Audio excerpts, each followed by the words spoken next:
everybody, and welcome to a quick video to celebrate World Gin Day. It is June 11th, 2020 of this recording, and June 11th every year is World Gin Day.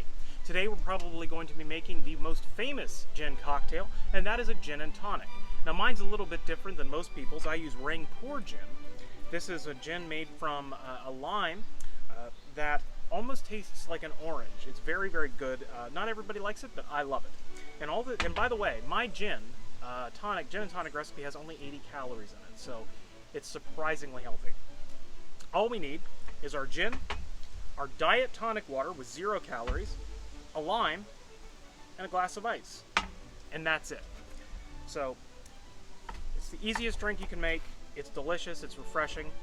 This was invented by the British when they were colonizing sort of sub-Saharan Africa as well as India, in areas with a lot of malaria, because they found out that quinine keeps away mosquitoes. And then the acid, the citric acid from the limes, helped keep away scurvy on boats. So that's also why British sailors are called limeys. So we squeeze our lime in first, and then we're going to leave our rinds in here. Now you may see somebody doing this at a bar with a shaker or putting the gin in first. Don't put the gin in first. You want to put the fruit in first, because you see that here?